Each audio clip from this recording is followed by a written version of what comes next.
Hey, everybody, thanks for tuning in. On this week's episode, I interviewed Bob Burnett of Barefoot Mining. Bob has been on the show before. I had him on last year. We talked about his article where he discussed Bitcoin mining needing more wild horses, which is, the mid-range size and decentralize it more. So I wanted to have him on as part of, the Bitcoin mining series that we're doing since I'm getting into it. Bob and I are talking about doing some different things in Bitcoin mining, but also I wanted to have him on to just get like the tips and tricks for, new miners. And then we kind of just get deep into the thought process behind mining and a lot of the theories behind it. When's the halving going to happen? Is the halving priced in? All those types of things. So I think you'll really enjoy this conversation with Bob. And I also want to thank Upstream Data. I think I mentioned in the episode that I got a black box, but thank you to Upstream Data. Go to upstreamdata.ca and you can check out more information about the black box. But yeah, we talk about, and we're really trying to spur up. I mean, this is a great opportunity for anyone that's looking to invest into Bitcoin, but wants to invest in different ways. You can invest with your KYC free sats. You can invest in a company that's doing mining and maybe doing a smaller operation off of stranded natural gas, which is something that I'm starting to turn my attention towards. So I will tell you guys as we go along in that journey. But yeah, we have stranded natural gas. I live in Western Pennsylvania, so it is all over the place. And having those conversations and making everything work to make sure that we can, maximize that and get some Bitcoin mined. So anyways, I hope you guys enjoy it. Thanks as always to the BitBox02 hardware wallet from Shift Crypto. Go to shiftcrypto.ch/Bitcoin Made Simple. Use the promo code Bitcoin Made Simple to get 5% off and get yourself a hardware wallet, the Bitcoin only hardware wallet from Shift Crypto. And thank you to Movies Plus. Go to mymoviesplus.com or search Movies Plus in the app stores.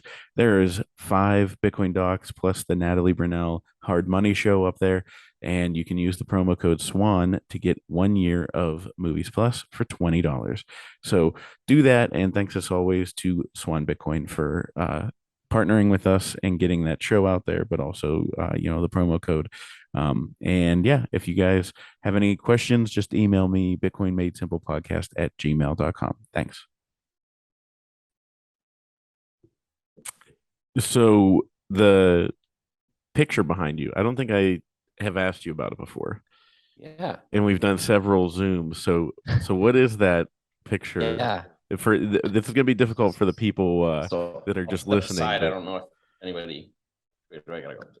So, this is a picture from Bitcoin 2022 in Miami, and was in the Wentworth region there, oh, and okay. there was a large mural painted, and they had a lot of cartoon characters. So this is Simpsons and I don't what's the Scrooge Duck McDuck. Scrooge. Yeah, Scrooge McDuck.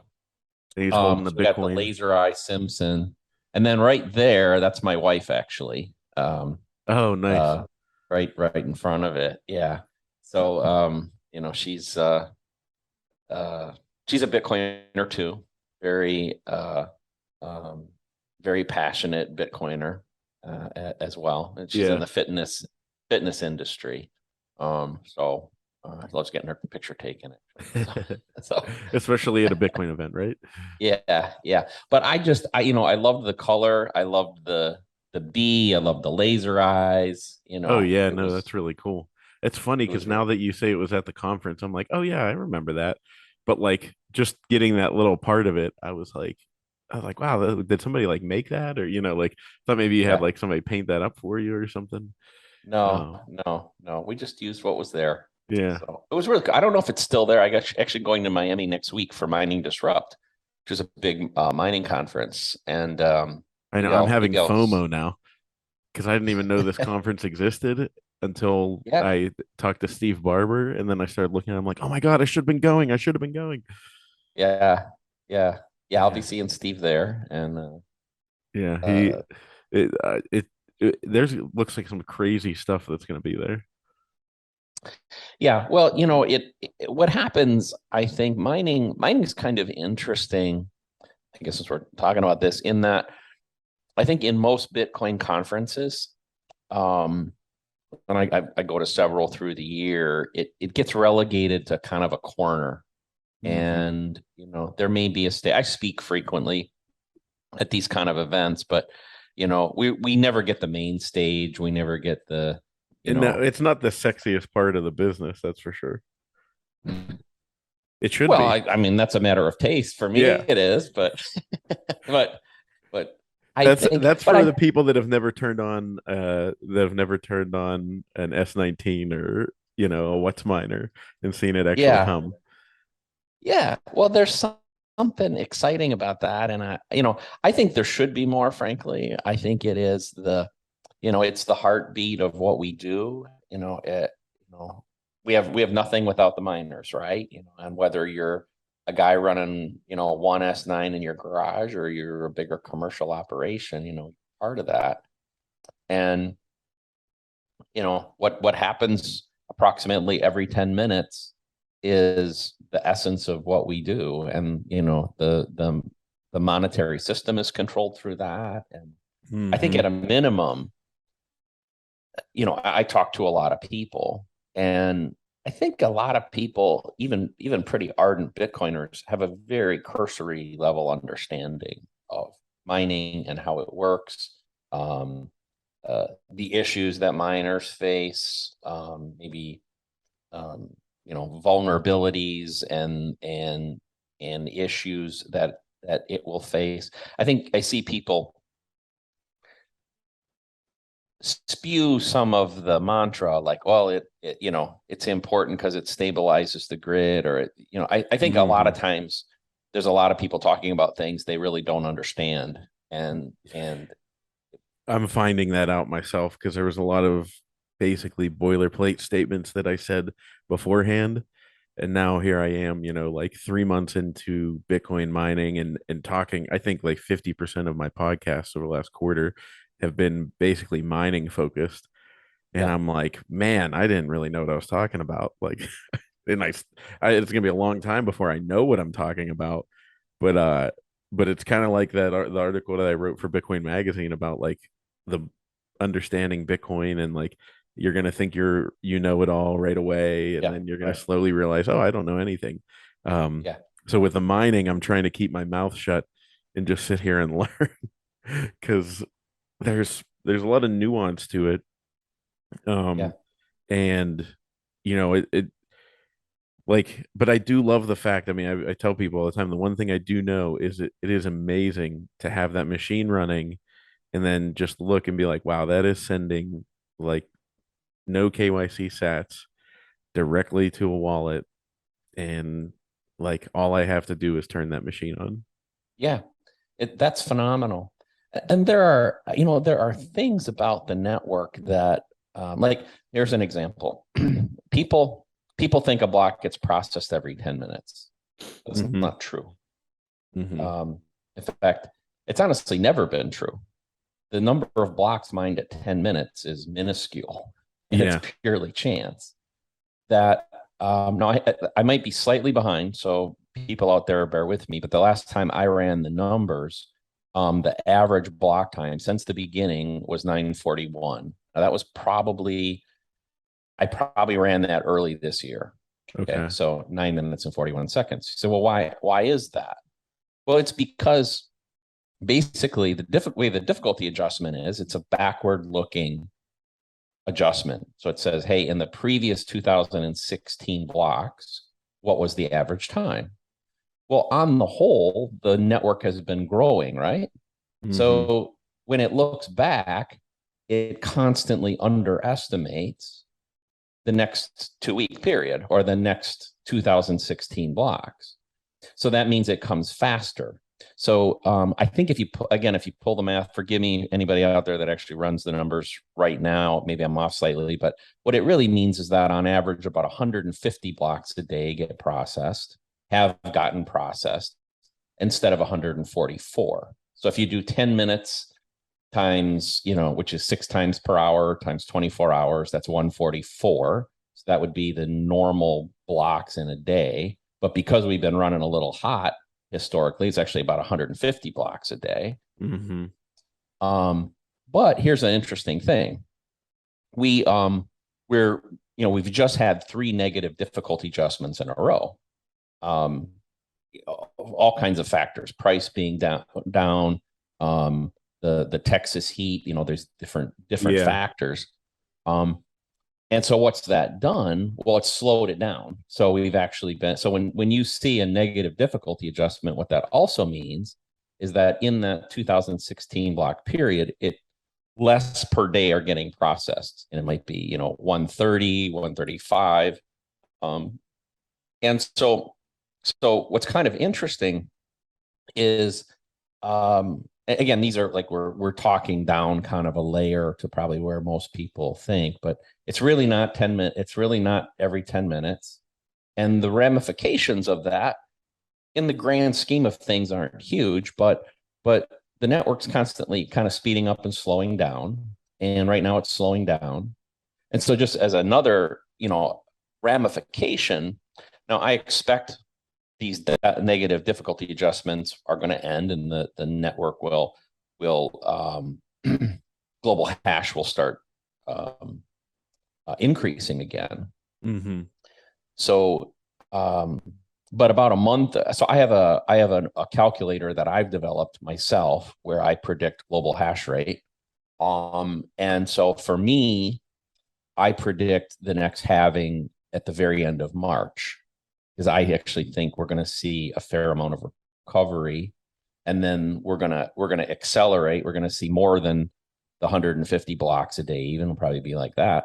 Well, every time that happens, it's moving forward the halving, right? Mm-hmm. So now others, and I respect other people have other algorithms. Other people think it could be as late as early June.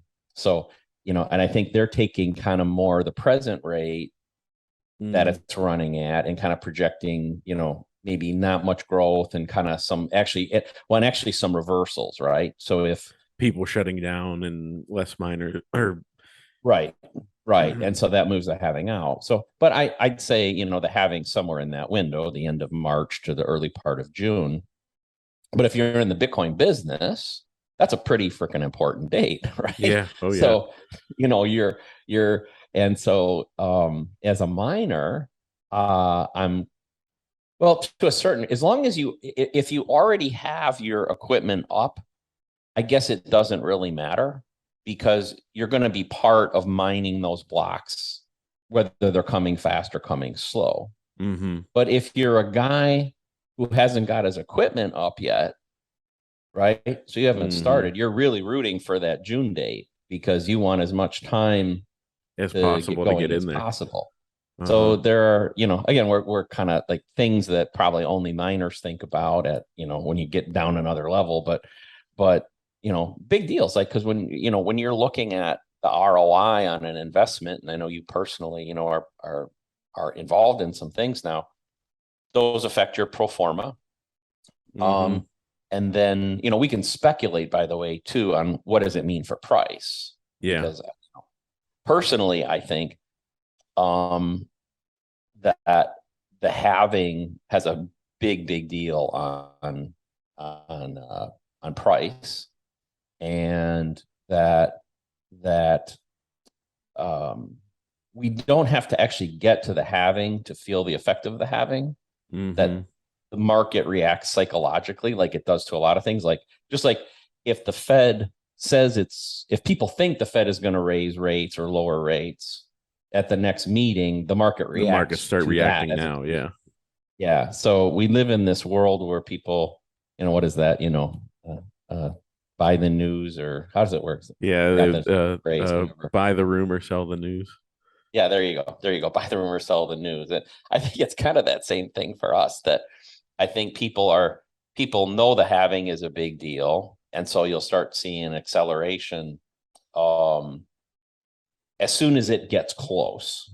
And I guess, we'll see what close is. But if it's, let's say it's late, let's say I'm right, late March of 2024, if that's the halving point, then maybe we'll see, I don't know, the summer of 2023, we'll start people saying, well, I'm gonna buy Bitcoin now because I expect there to be a spike at the halving, but it moves not the actual halving itself, but it moves the effect of the halving earlier and earlier. Earlier and earlier, yeah, because Yeah.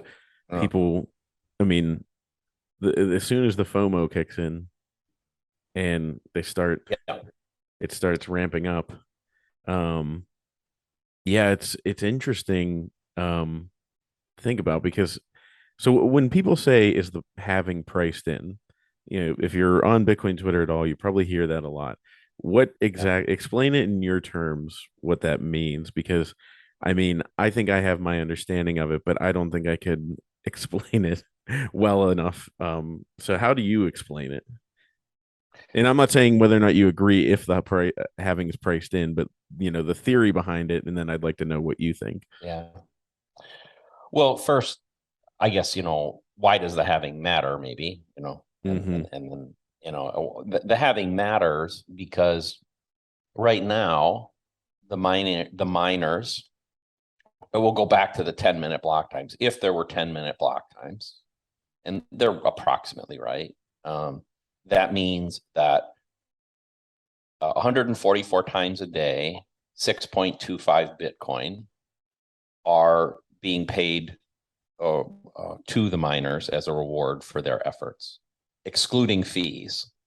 But those 6.25, the material part of that is that's new coins in circulation, new Mm-hmm. currency in circulation because of that, versus the fees, which are coming from money that was already in circulation, right?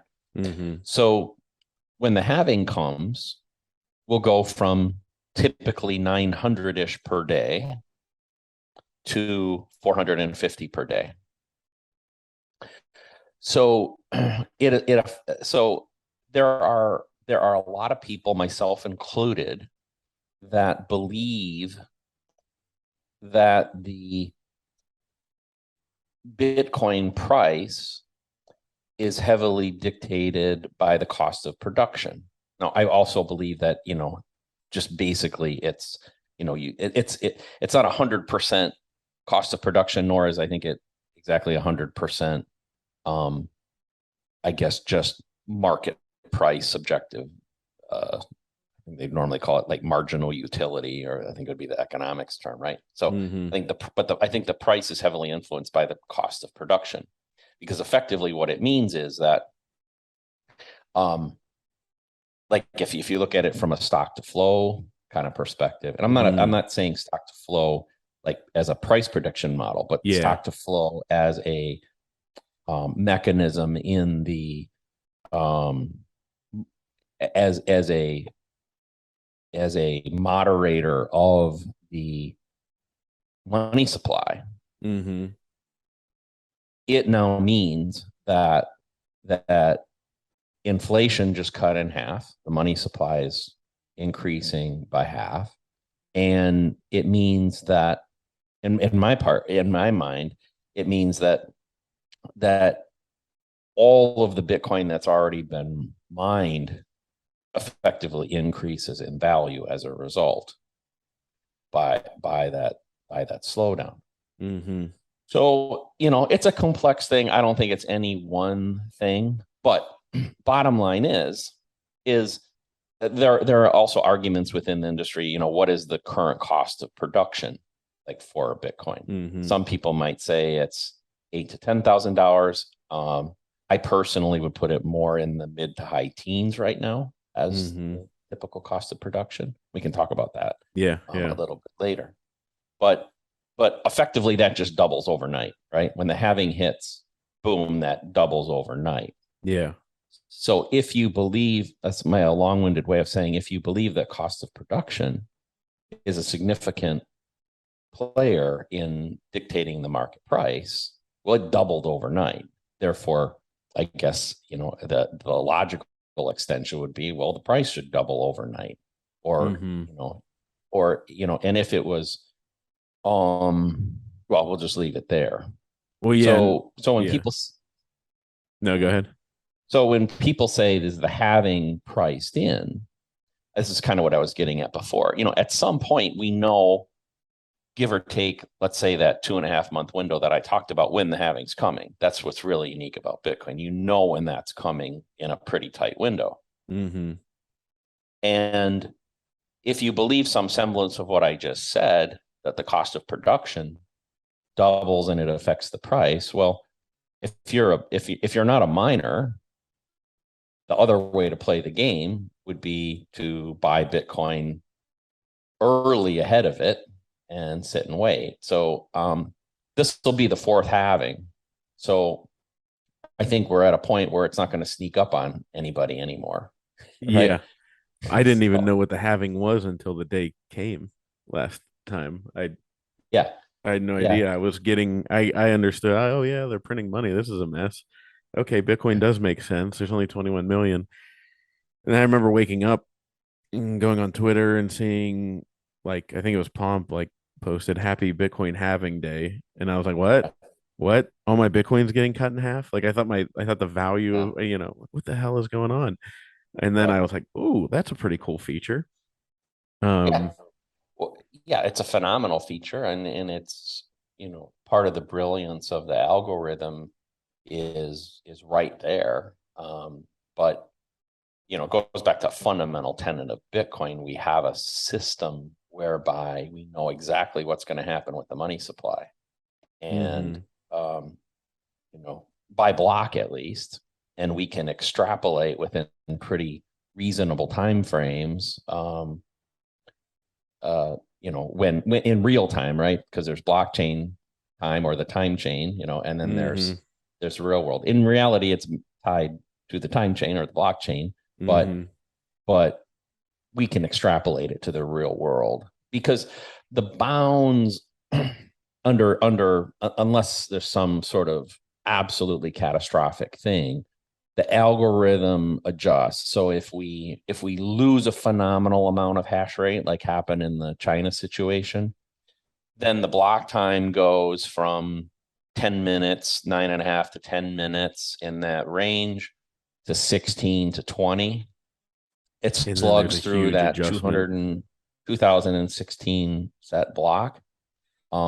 Another subtlety a lot of people don't know about is that the maximum adjustment's 25% though. Mhm. So it can't, it won't adjust radically um, You're to not going to have respond that. to one time. It'll take a couple difficulty adjustment cycles, to get there if it's sustained. Because if it's not, I think Satoshi, obviously, love to have a conversation with Satoshi, but what was he Yeah. thinking? But I think in that part of the algorithm, the thought process was, well, there certainly could be a series of events where for a short period of time you could lose a lot of hash.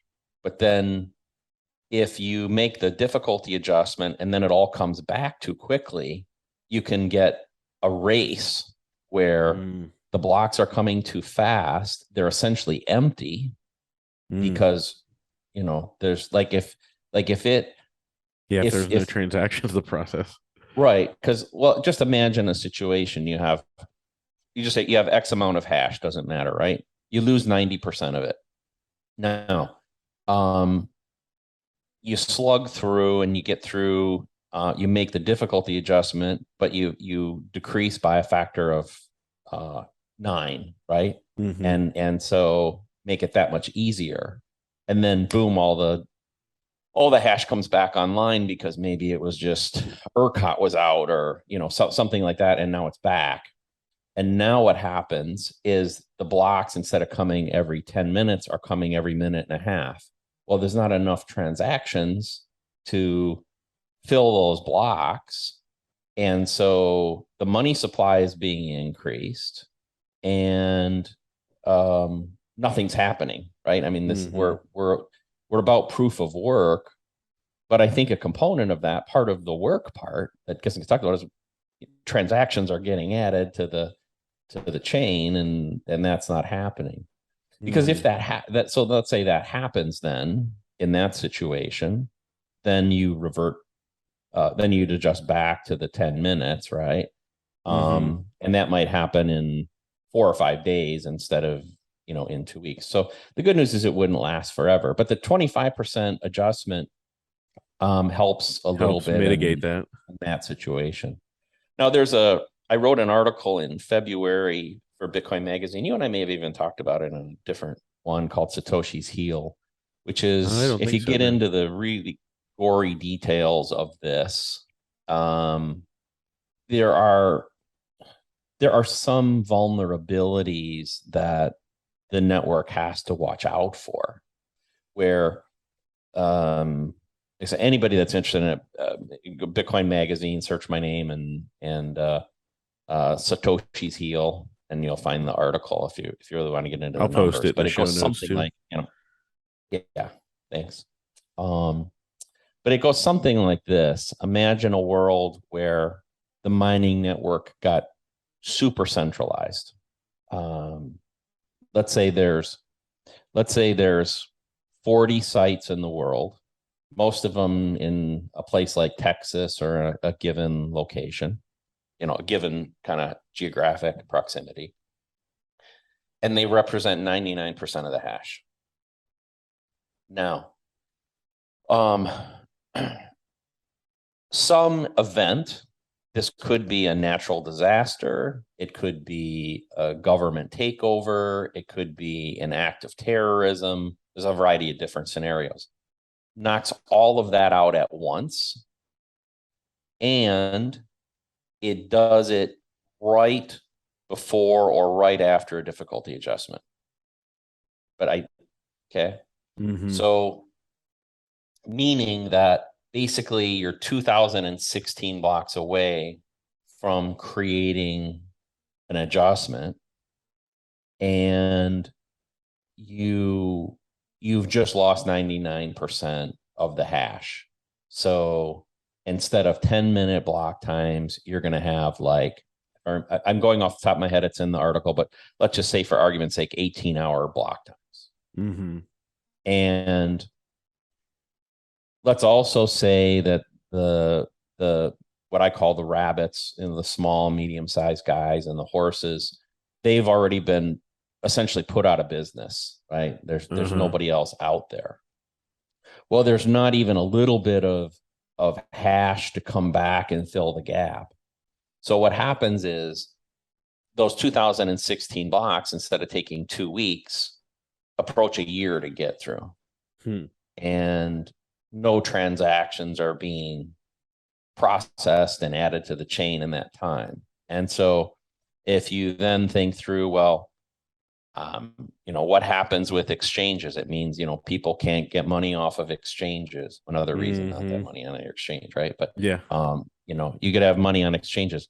You can't close a lightning channel. You can't, obviously you and I, if I wanted to buy your car, Cory, you and I, might have to wait forever to get the confirmation through. And I think it's not that the network was failing. I mean, all the same, the integrity would be there. The transactions would be occurring. They'd just be occurring so slowly. And if as a network, the world was counting on Bitcoin as a base layer, a monetary system, or it was a global reserve asset or things like that, then that would be, obviously, it would just kill the world economy, everything. Right? Yeah. So I bring this up. I think it's a highly, highly improbable situation. It's up there with a sunspot, taking us out, or an asteroid hitting the Earth or something like that. But it's non-zero. But it's a non-zero chance of happening. And so I wrote the article, and I even talk about it now, just because it's entirely preventable. All we have to do is have just a little bit. This is in the article too, but basically my calculation says if we just have 15% of the hash, ideally 30, but even 15% of the hash in the hands of the rabbits and the horses and the plebs and the folks out there, we're fine. The network, it would suck for a difficulty adjustment or two, but those difficulty adjustments, maybe instead of being 2 weeks, might take 30 days. we'd get through it, I guess. Yeah, we'd But adjust, and that's so the healing is all from the 25% limit you're suggesting. no, actually, it starts working. In that case, it works against you Yeah, because yeah, that if makes sense. because the hash isn't coming back. So it's probably a scenario. Satoshi, that's why I'd love to talk to him among other things, but I'd like to say, hey, did you think about this one? You have this Hmm. scenario. Yeah, did you play And this one out? yeah, and I mean, it's all the game theory stuff, but I believe that I, you know, I mean, he made a brilliant system. I don't think anything needs to be changed. I don't think it should be changed. I think the scenario he protected against, which is a lot of hash coming off, but then it coming, but ensuring that we don't make too radical of adjustment because it probably will come back on quickly is a better or likely scenario than this massive centralization and then it's down for a long, long time. Hmm. But I do think, and I think Cory and I have talked about this before. What I call the elephants, which are the big sites, the 50 megawatt, 100 megawatt, 200 megawatt, 400 megawatt. Hmm. It's okay if there's a few of those sites out there. It's still not what I would do, but the companies doing them have the right to do it. And in individually or a handful of them, they don't matter much, if they represent. But I one of the reasons I call them elephants is while they're big and powerful, they're also easy to hunt. And Yeah. versus the reason I call the rabbits, like maybe the thing you're trying to do personally, you puts you as a rabbit, you actually getting to be a bigger rabbit, Uh-huh. but a rabbit nevertheless. So, rabbits are harder to hunt than elephants, and there's a whole bunch of them. Even if you shoot a couple rabbits, what have you really done? Nothing, right? Uh-huh. But you shoot a couple elephants, and and I think they're targets They as become we, endangered real quick. yeah. And there's a Senate testimony, uh, Elizabeth Warren interviewing, but asking questions to the Secretary of Energy. Granholm is her name, I believe. May 20th. Anybody that wants to look it up, maybe I can provide you a link for the show notes too, Cory. Yeah. And she said to the Secretary of Energy, she said, but, I'm going to read it to you because it's phenomenal. But basically, what she's doing is really foreshadowing that she's coming for these people, and She's coming for the elephants. she's coming. Yep, she is coming. And let's see, it's right there. So I'm actually even while I'm looking it up, I'm even a little concerned right now about what's coming with these executive actions from the president. Is he coming for us? Yeah, I mean those are But coming today, right? yeah, yeah. But let me read you this real quick, just a very short thing. Question from Senator Warren directed to Secretary Granholm. Senator Warren, does the federal government currently know how many crypto miners are operating in the US and how much energy they are consuming? Response from Secretary Granholm. No, the DOE does not explicitly track electricity consumption associated with cryptocurrency operations, and I would love to work with you on making sure this happens. Hmm. So, I mean, it's a straight admission that we are on their radar, that we have, a powerful senator and the Secretary of Energy saying, no, we want to figure out who you people are. We want We to want to know who track you it. are, where you are, and how much you're using. Hmm. Obviously, there's only one of two reasons to do that. Either we want to turn you off, or we want to, Tax you. tax you, right? Neither one sounds very appealing to me. No, Um, no, that or even, yeah, or even right. I mean, I think it's ethically and morally wrong. yeah.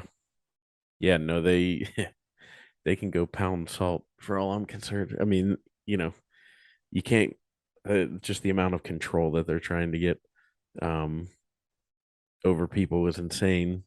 And I don't like what happened with the Texas grid. I don't see that as a good thing. That like I think the miners should have been compensated for turning off. Be like, instead of making it like, oh hey, oh yeah, you need energy, sure, we'll shut off. Like, you need energy, okay, we'll sell it to you. Like, Yeah, I think some of them do have that arrangement, they do. Corey. Okay, I think they do get compensated for when they're off. well that's good. But not all of them. And um, you know, I mean, I'm certainly not going to sit here and say, hey, if there's a choice between directing power to the ICU or a nursing home, that directing it to a Bitcoin miner or a warehouse or whatever is not appropriate. I don't have any problem with a little bit of prioritization there. Mm-hmm. But as you said, I think there should be compensation when that happens. And what I really am afraid of, though, is when people like Elizabeth Warren start making lists, and we don't have to go down it, but just think about in history what happens when governments start making lists of people. Yeah, And it doesn't end well. Yeah, it just doesn't end well, right? I mean, we've seen that with everything with COVID, and yeah. I mean, there was I saw a video of a woman, older lady who was vaccinated, unable to get into Canada because she didn't have the app to scan the QR code. So she had to quarantine for 14 days just because she didn't have the scannable barcode that they eventually want to tattoo onto your body, I'm sure. Oh yeah, we know that's coming. It's that is the part that scares me a little bit. But ultimately, I think the United States is set up in a way to hopefully um, preserve that. Uh, with the jurisdictional arbitrage, and you know, if they Well, if they become a mess one place, go somewhere else. yeah, I think that's the preserving the integrity of state rights, has never been more important. Mm-hmm. And I believe that power is a big deal. There was an EPA ruling last month, or not an EPA, a Supreme Court ruling on this. It was a case, state of West Virginia against the EPA, and it didn't get a lot of publicity, but I'm not sure why. But basically, the EPA was trying to come in to West Virginia and dictate standards about power production and clean air standards and things like that. And the state of West Virginia challenged it and said, no, we have the right to make our own decisions about what, Yeah.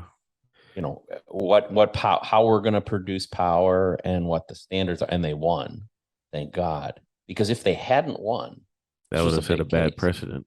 It would set a bad precedent that no, the federal government can come in, because it related around coal plants, right? Mm-hmm. And you can dictate, yourself whether that's good or bad. I'm not making a statement on that. What I'm making a statement on is that I think individual states should have the right to determine what means of power production are appropriate for their state.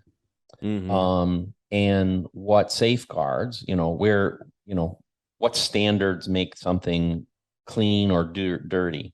Because, it comes, you may have heard this if you extend that same thing kind of to an international level, for Western countries who have a certain standard of living to go to a third world country who's just trying to bring its people up and say, well, you have to produce power with solar and wind, let's say. and you can't use any of these fossil fuels, when those are much more efficient means of providing energy to their people.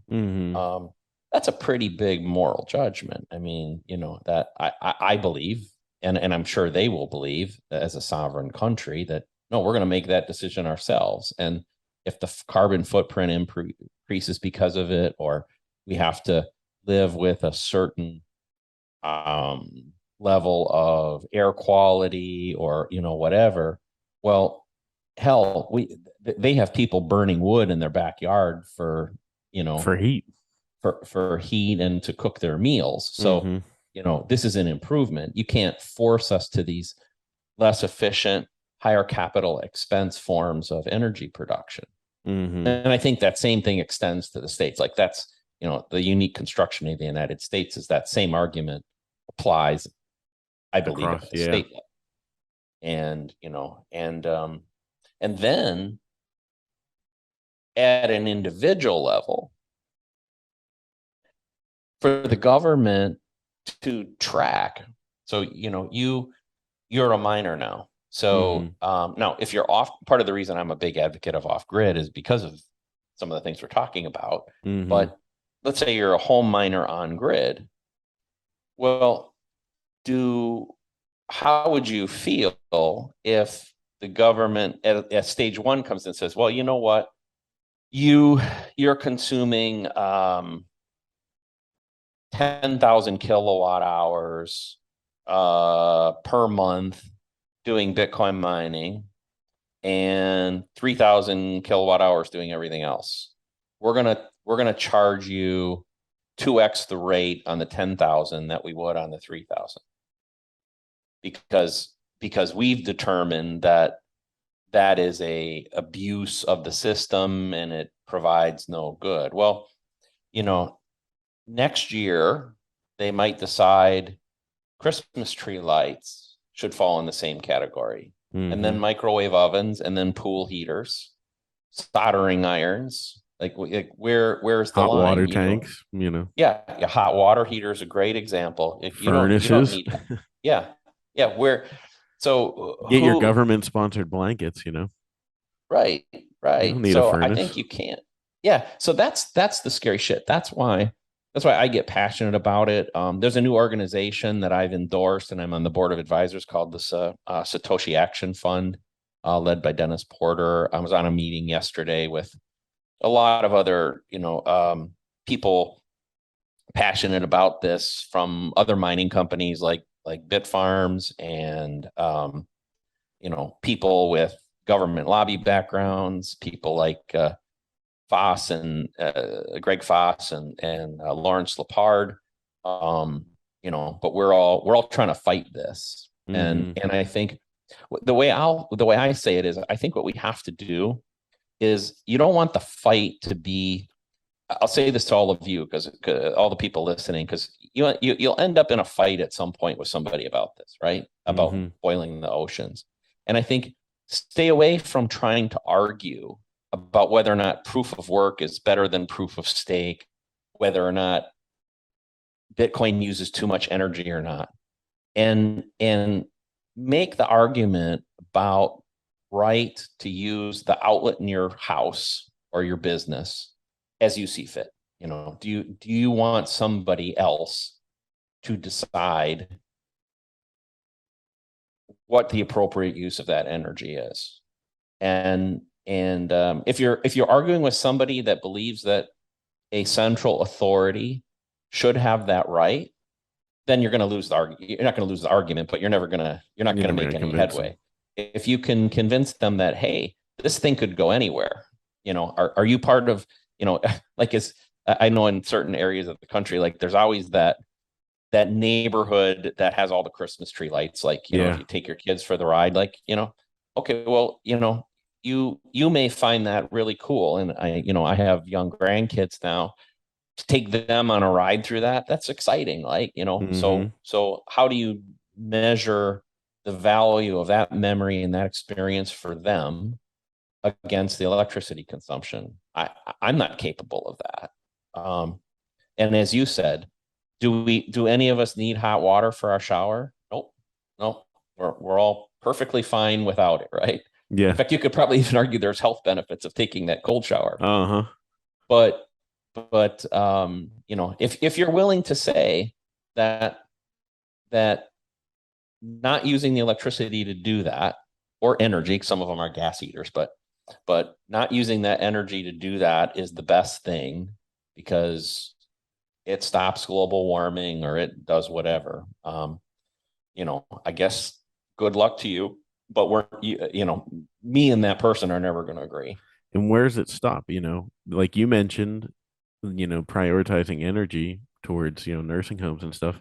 So if the government can dictate what you plug into a wall, um, then they could come and say, hey, I know your parents are using that life support, but we got to pull the plug. And Yeah. that's a really grim example, but I don't think you and I are under any delusions that the government gives a crap about us in the No, general population. no. I don't think they give a crap about global warming. I'm not going to argue with No. somebody about, we're global warming. I think what they want is control, Yep. and that these are mechanisms for control.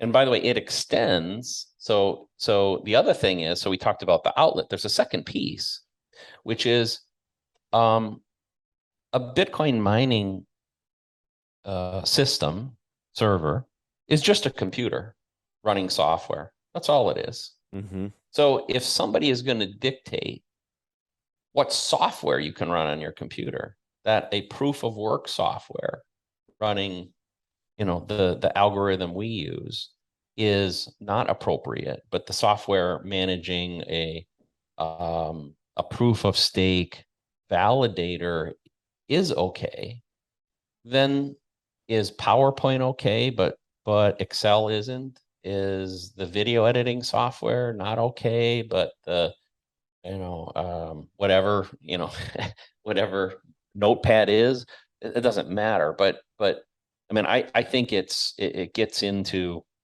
things that just cost way, way into our personal liberties.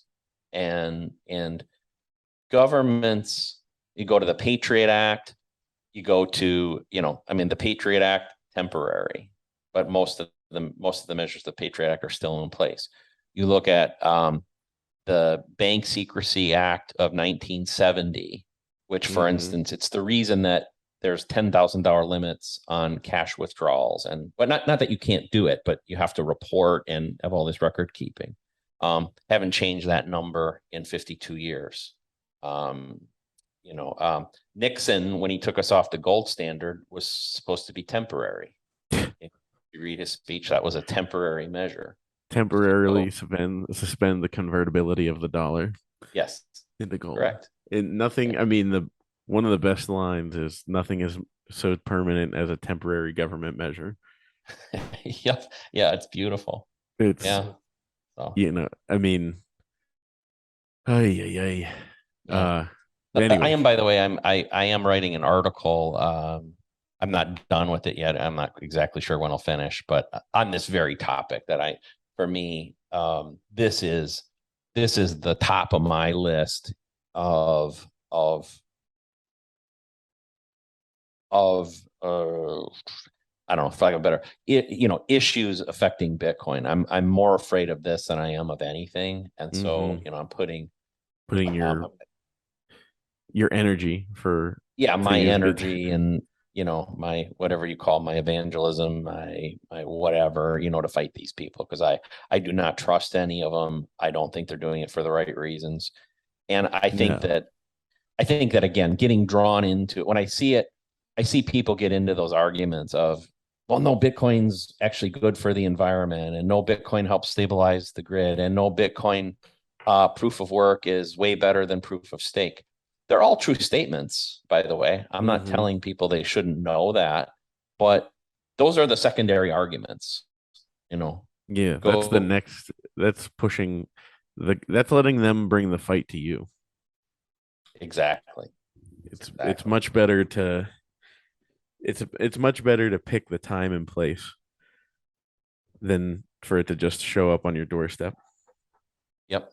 Um, well, hopefully it continues to stay free. I don't doubt that they're as this goes on, they'll kick and scream and make it a mess and try and they're like children. Like they just if they can't get their way, they just flip out, lose their minds. Um, children are better behaved than them. Yeah, well said. Yeah. Uh, well, I'm curious. I wanted to ask you about. So, like, we kind of talked about it, but like, will hash rate meet the price? And how much does that dictate where the price bottom is? Because when I bought my miner, it was gonna at 11 cents a kilowatt.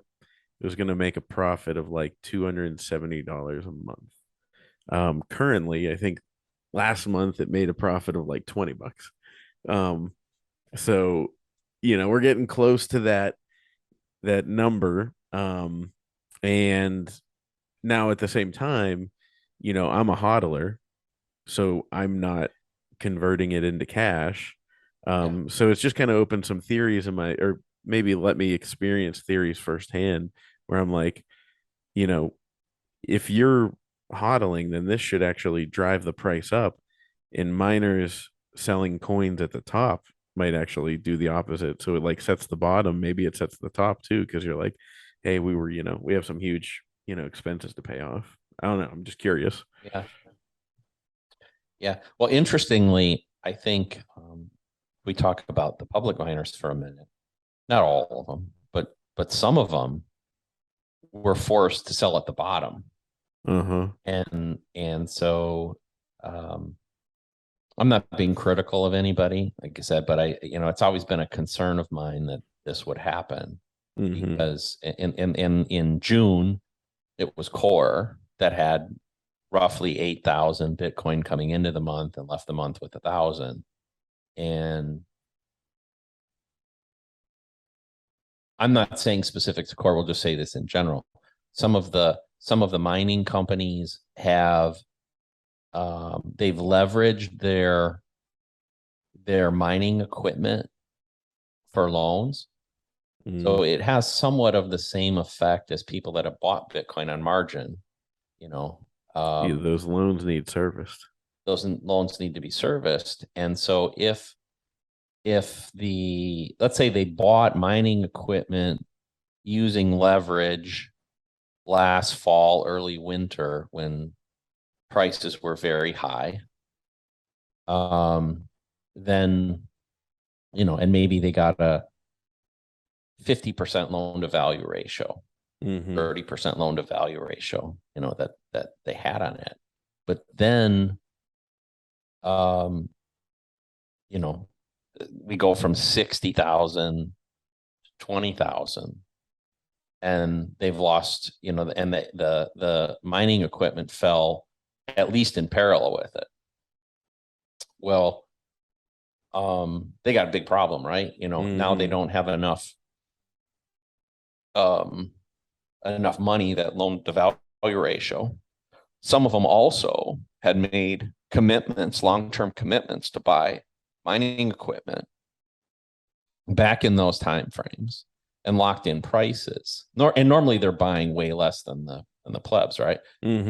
Well, that may have shifted a little bit here, where they were on a long-term contract, something they locked into, and they have to buy X number every month, right? They're coming by contract. They were thinking that the price was going to keep pumping, so they're getting a discount. Yeah.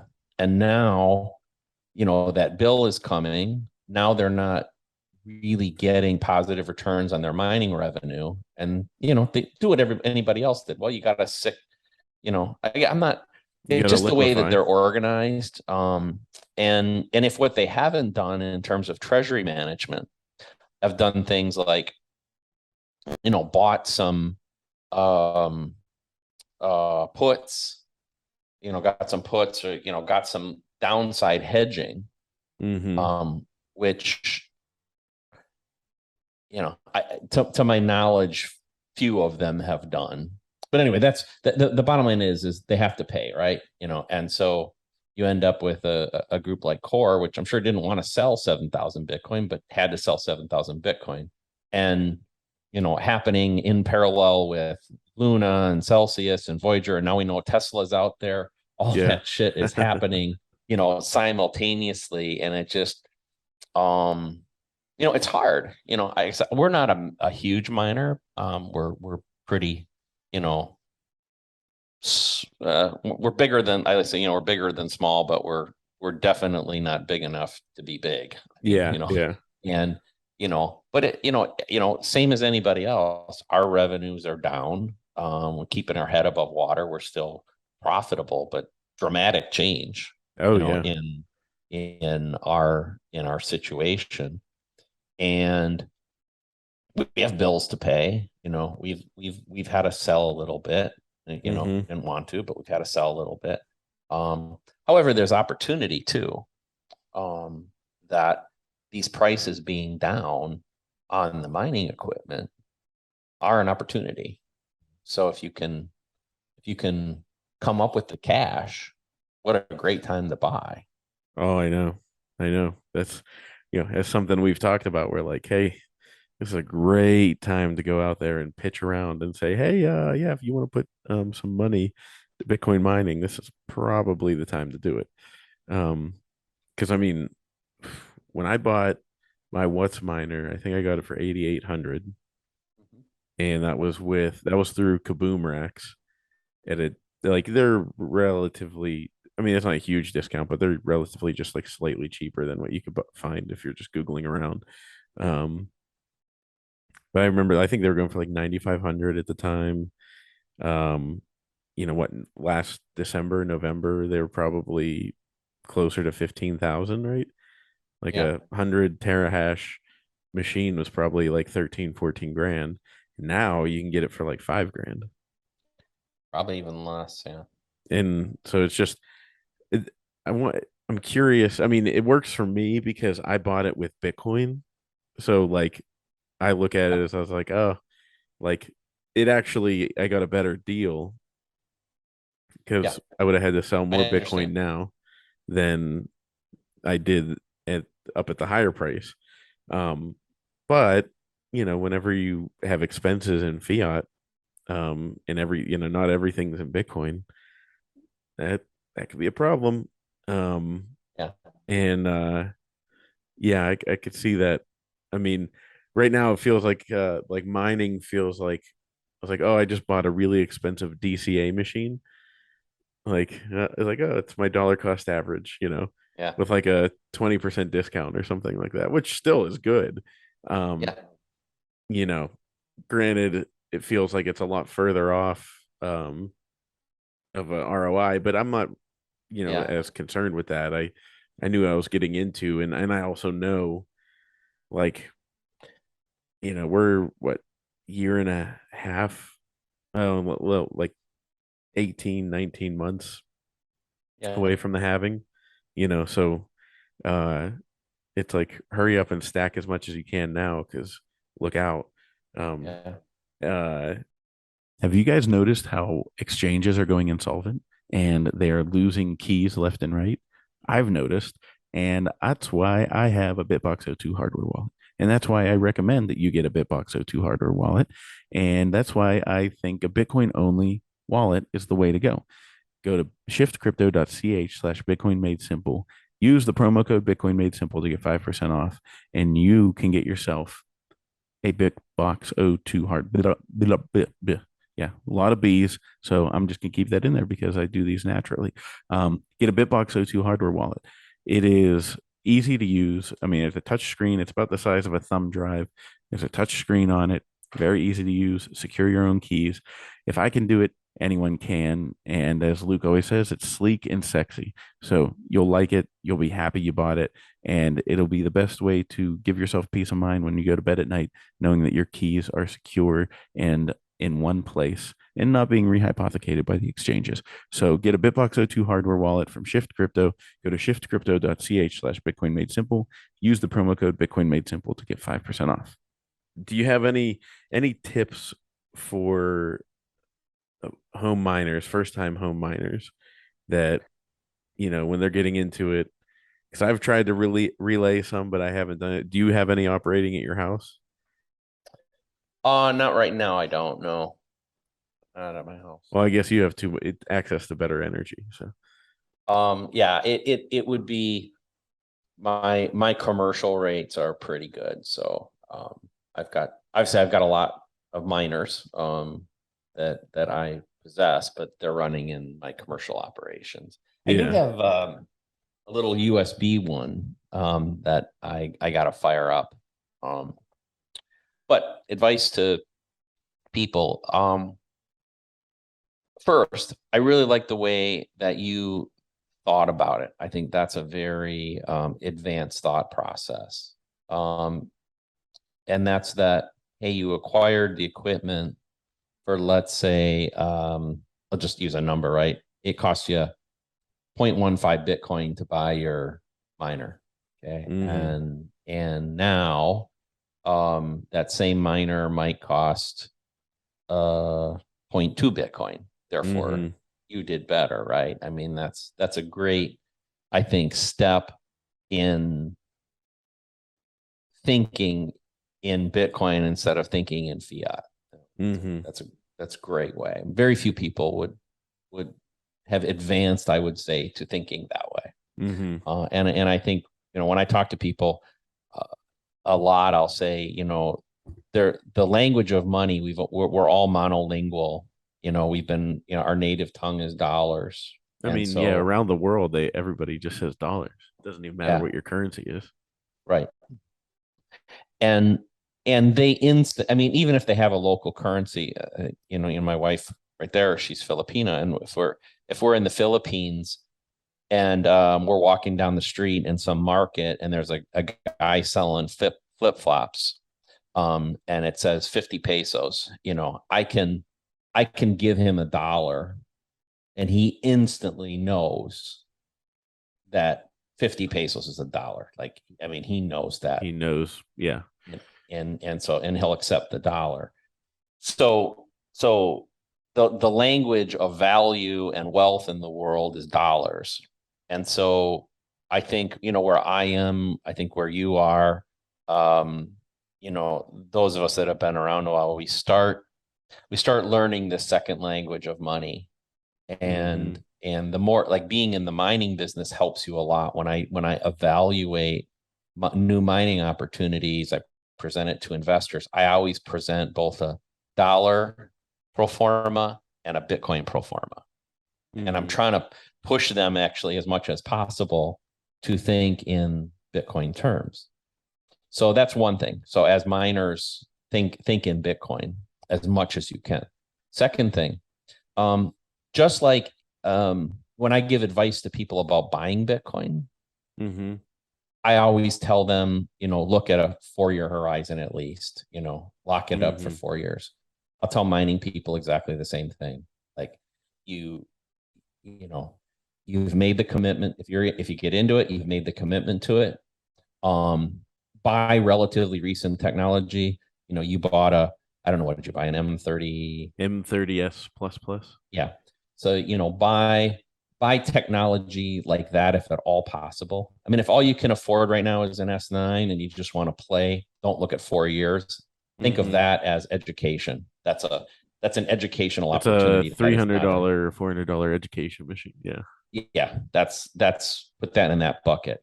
If you decide you want to be in the mining business at whatever scale, you need to buy that technology. You need to be buying those 100 terahash per second class or better products right now, and look at it in a 4-year window. And, I started in this business in 2017, and not long after we started, we kind of went into a 2+ year winter, right? Mm-hmm. Well, I had people, and we don't do as much as we used to. We still host a little bit for others, but and that when we first started, we were primarily hosting for other people. And I had people, let's say, put $50,000 in. Let's just call it January 1 of 2018, roughly. Put 50 grand in, and I had to do some therapy sessions and some coaching, but as we were going through 2018, 2019, and it was very marginal, right? Like you said, very, very similar to today. Like, Yeah. and even on some months, they might say, I lost money this month.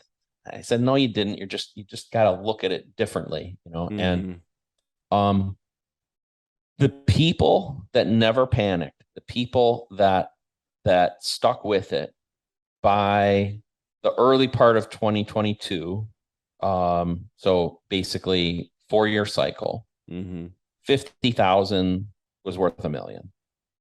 The guys Wow. that stuck with it never sold. They just paid. In my case, they're paying me a hosting fee, right?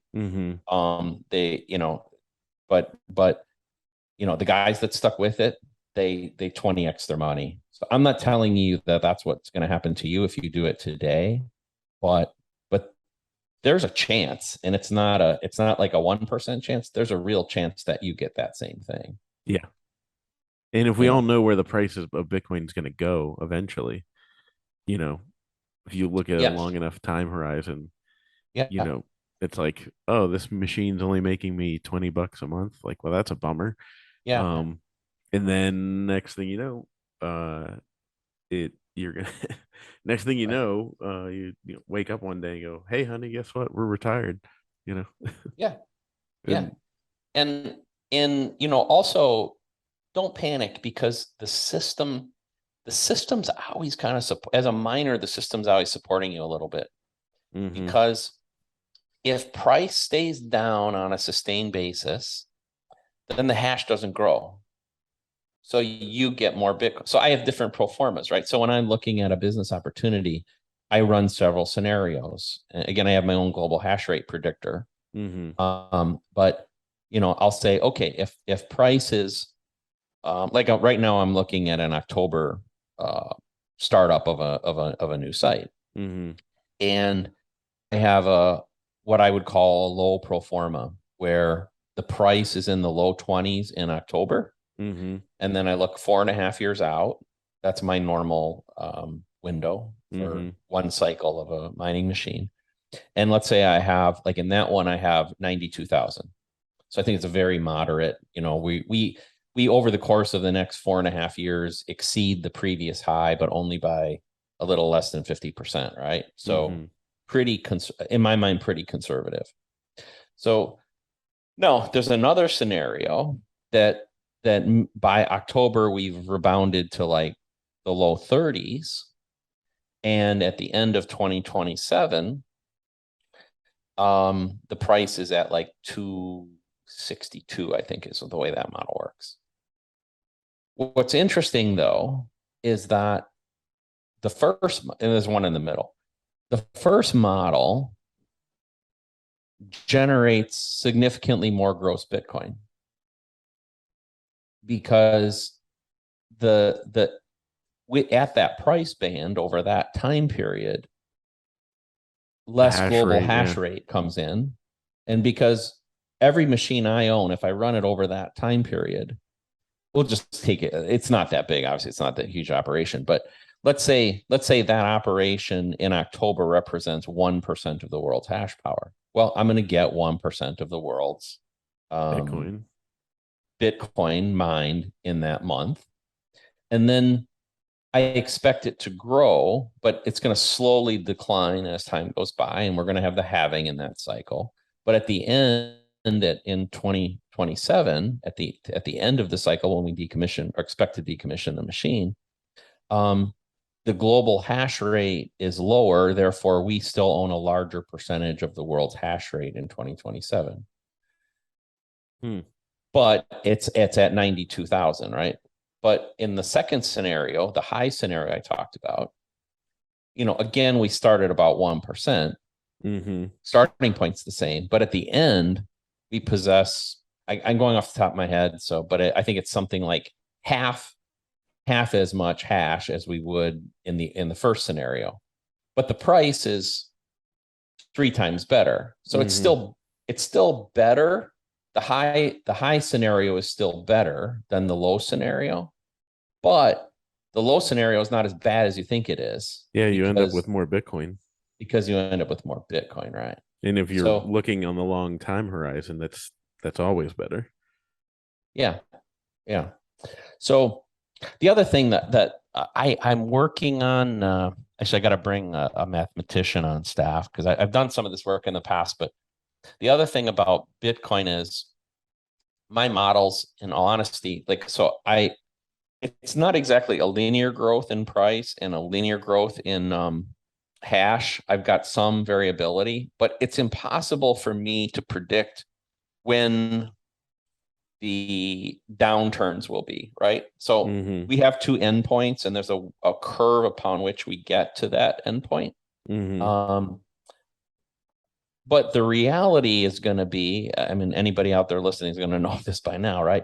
That let's say we start at 25,000 in October and we're marching toward, we'll just keep it simple, 100,000 in 2027. Well, we're not going to get there by growing whatever the math would be 1% per month to get there, right? Mm-hmm. The price is going to go up, it's going to come down, it's going to stay down there for 3 months, it's going to spike, may spike up to 140, then it'll be back here, it ends at 100. That's the way it would really get there. Well, those troughs, I'm not talking about short spikes, but what I would call a trough, Mm-hmm. those are great opportunities because you see anybody that has an inefficient operation in today's world, we've seen the S9s, I believe largely come offline now, right? Mm-hmm. They represent at the beginning of the year 22% of the hash rate. I don't know the exact number, but it's probably 1-2% now. Oh, Um, really? it's Just really in this close. year? Yeah. Well, you can Wow. run the numbers. You can run the numbers. I mean, at 23,200 exahash-ish sort of global hash rate, they don't look so good. Yeah. you know, No. and so, somebody, any sort of commercial operation using them, um, that's beyond it. As I said, there's probably some plebs who want some non KYC Bitcoin. It's fine, Mm-hmm. and it's the essentially they're paying a premium for the Bitcoin they're getting, and then there's this educational thing, right? People that just want to learn and be part of it. But Yeah. I think that's the S9-ish class stuff now. Um, so, but under normal circumstances, I think you always have 20 to 25%. There's always 20 to 25% of the hash rate that's kind of older technology at higher energy prices, right? There's always going to be, and so Always that's gonna be the stuff phasing out. flex. Yeah, and it'll flex, right? Those those machines, they're off right now. If 2 weeks from if 2 weeks from now we rebound to, let's say, 35,000 as the Bitcoin price, we probably see 5-8% of the hash that was in those S9s get turned back on. People Mm-hmm. dust them off, they put them on. Um, um, but what'll happen is the big commercial guys um, have probably started decommissioning. So if you're a commercial miner, you start boxing those up. You're trying to sell them back into the market, and you're plugging in, and you've probably already plugged something else in, right? Mm-hmm. Now, the problem with the S9s though is because you have to reconfigure it, right? Because the S9's like 1,000 watt device, and if you're going to go put an S19 or an M30 or something like that, now you're plugging in a 3,000-ish watt thing. So Mm-hmm. you may have had to do some rewiring, change your breakers, do some of that sort of stuff. Hence, you're not going to put the S9 back in even if you had it there. Like Yeah. you got something better cranking there now. So um yeah. So I'm probably way off on a tangent on what you even asked me. I don't know. I just no, ramble I on here. like So I'm like just sitting here absorbing, thinking because there's just so many scenarios you have to think through as a miner. And, yeah. you know, like I would look at, the ability, I'm like, oh, I feel like one of the big barriers to entry is the fact that like I bought the miner and then was like, oh, I need a new outlet to plug this in. Like I don't even have an outlet that is suitable for this. Yeah. Right. And so I had to do that and had to um pull that pull that Mhm. electricity, have them have an electrician. I mean, I think it cost me like $400 to have Yeah. an electrician Yeah. come in and do everything because I was like, I'm not messing with that. Like now that I have the new outlet, like my brother-in-law, who is an electrical engineer, he was like, I don't like going into the breaker. He's like, but now that it's off the breaker, he said, I know what to do. He's like, so I Yeah. can, he's like, I can do it, up to code and everything like that. And I was like, okay, good.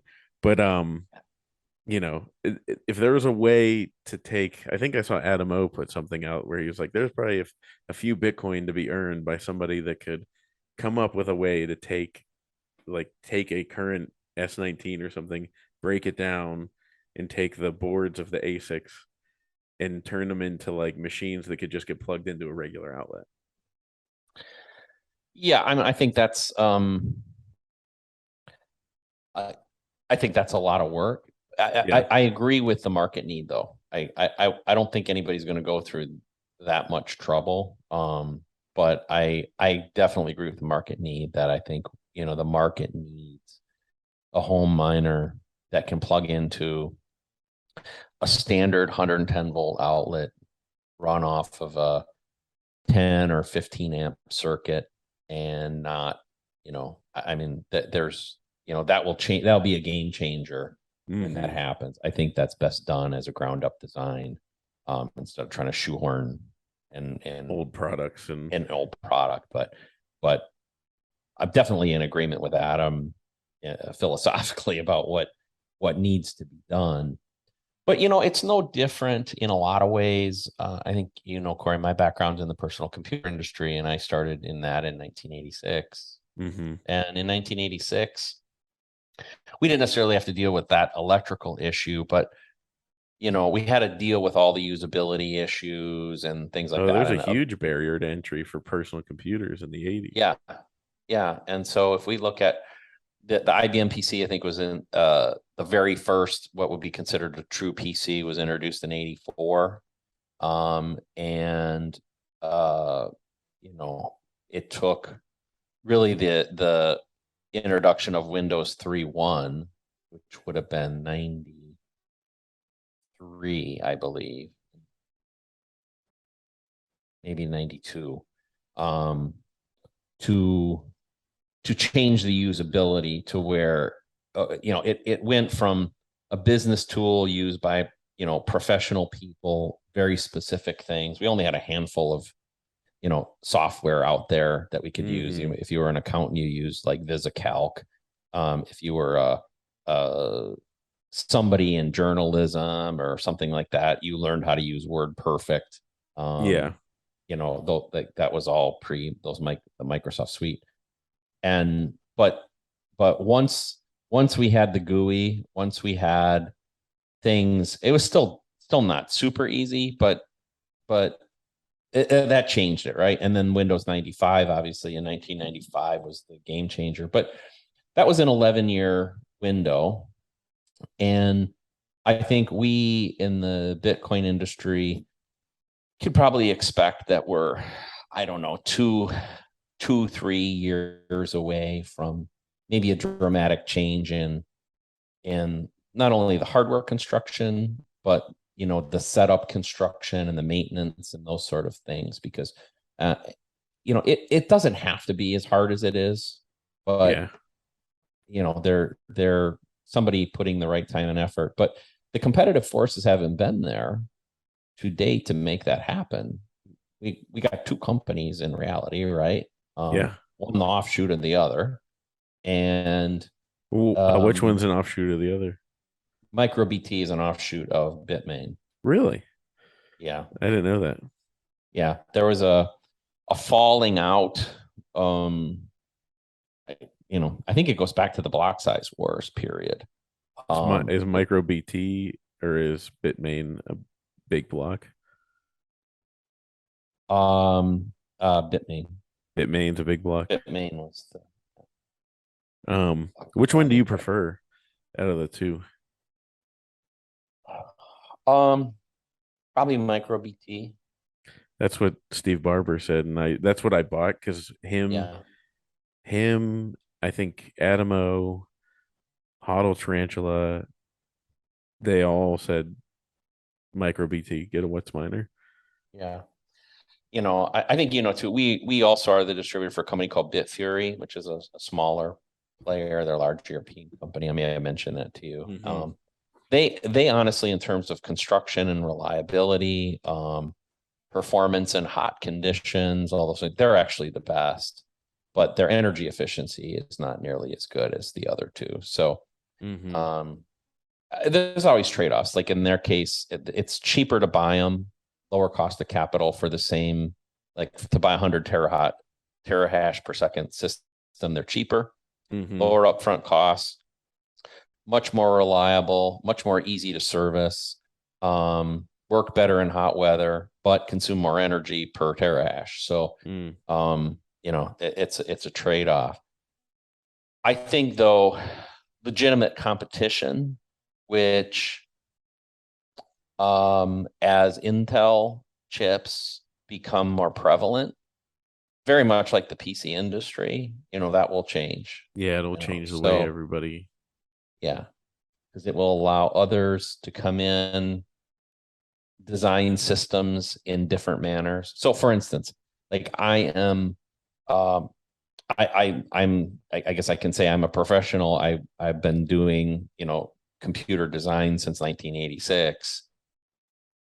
I think they're designed like crap. That The that miners. the shoebox design. I think they're designed really poor for serviceability. Um, these it's just kind of classic monopoly behavior. Um, from or maybe in this case oligopoly behavior, Mm-hmm. where they're really not forced. These companies, MicroBT and Bitmain and even Bitfury, they've sold every single product they could produce for the last 2 years without even a worry. In fact, they had them all pre-sold, right? Yeah, So, what incentive is there to make them to better. make them easier to use? And their big customers, by the way, don't care about the things we're talking about. Like, well, they care about serviceability, but they don't care about ease of use and configurability. They have technicians. They assembly line this stuff. We even do that, right? That we're Mm-hmm. big enough to do that. Like we get a batch in of 100 servers or something like that. We literally will put them on a production line. We have a little production Mm-hmm. line, and we'll get them all configured, um, kind of in mass. Yeah. And we'll have qualified technicians that know what they're doing, and they have very specific instructions. We know what pool we're going to register with, and it's all pre-done, and boom, we're in. Mm-hmm. The average guy who's buying his first one, though, like, it's the you know you've experienced it, Yeah. right? Yeah. You'd be better off, more qualified to talk about that than me. It's not it's not unachievable, but it's a pain in the ass. And I know plenty of people who spend days trying to figure it out to get it Yeah. running the first time. Oh, and then once you do get it running, it's like you're like, whoa, my God. Oh my Yeah, the God. reality of that. Yeah. Yeah. You had to get used to that sound. It like stressed me out for like 48 hours. I was just like, I was like, I can't keep this thing on if it's gonna keep me this stressed. And then I got used to it, and then we put it. I keep it in low power mode right now. I'm trying to test to see if it's more profitable that way. I think it actually might be. Um, so it's Yeah. just Certainly I remember, right, yours are in your basement. Is that correct? yeah, yeah, Yeah. So yeah, yeah. especially this time of year, probably not a bad decision. No, and I'm gonna put them. Do you have advice on uh you might not have any HVAC advice, but I'm gonna put them into my HVAC system for the Okay. winter. You want to And recirculate? You want to recirculate that? Yeah, so I'm thinking I was gonna just like after the blower, I was gonna just cut it in there.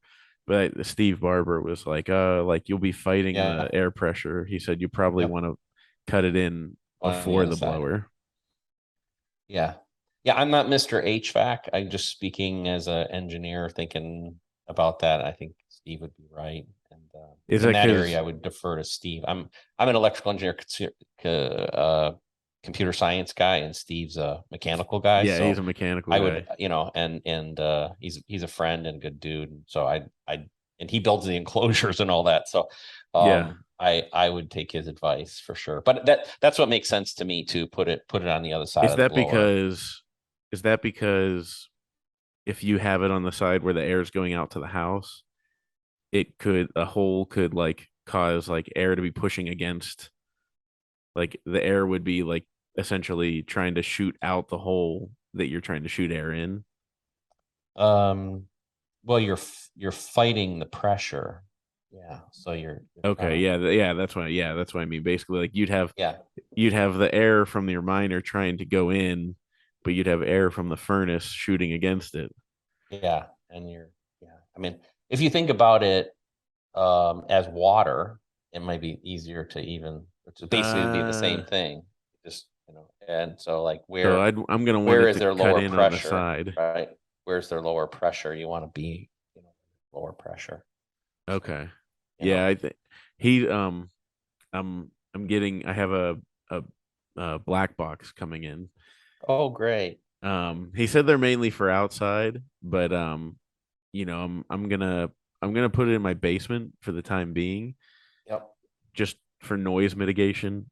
Um, and then uh, and then like out where the air comes out the bottom, I think I'm just gonna duct that over to the duct before it goes to the blower.